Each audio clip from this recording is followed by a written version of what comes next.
A woman shouldn't laugh loud. A woman shouldn't be.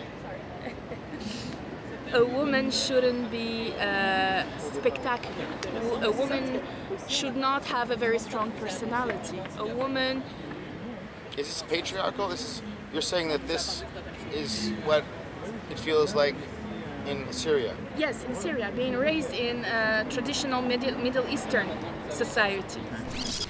I don't think I think that it's really easy to compare ourselves to the past and say, hey, we're doing better, you shouldn't complain so much. But I still think that there are a lot of problems even today. I would like to say that it's not a Muslim thing. First of all, it's a patriarchal, it's a macho system that we attribute to Muslim, but that Christians will be as macho as Muslims. Yeah, I didn't mean to make that inference, but there are some things that we would look at in our women's studies class and we would say, look, women are doing that, not that bad. Look at white women's salaries in comparison to white men's salaries. And be like, yeah, actually, the difference isn't that big. I had to say that because often even Arabs, even Syrians, will associate that the freedom of the woman is associated to Muslim versus. It's not as simple as that. I've been raised by a dad, and I still feel it. I've been raised by a father who thinks deeply that women have different purpose in life than men. But if you compare, Native women's salaries to white men's salaries, the difference is huge. So it also depends on which woman are you talking about when you talk about women doing better.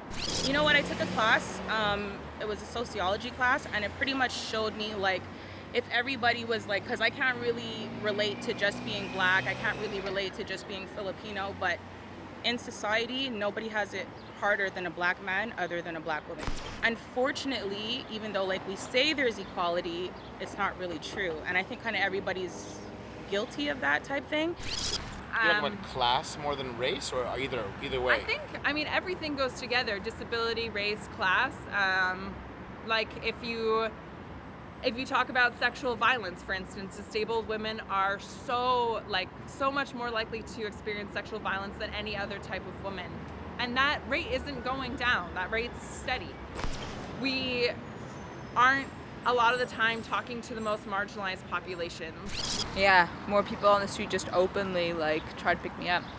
Is it rude when they try to pick you up, or is it Sometimes, a flattering? yeah. One time flattering? I've said no, it's never flattering. It usually makes me feel like I'm an animal, and I wanna. Thank you. Yeah, thank you. Yeah. Changes have been made, laws have been passed, but when we talk about the day-to-day realities of what it means to be a woman, you still have a lot of the same things happening. Women getting called the B word for being too aggressive, or just seen as impolite when they're not being extremely friendly and extremely apologetic for making you have to do something or making you go out of your way. And so I think that those day-to-day things are still not changing, even though we can point to oh, this is a big change, that's a big change. With the day-to-day realities for a lot of people that are still have these repercussions of misogynist repercussions that happen.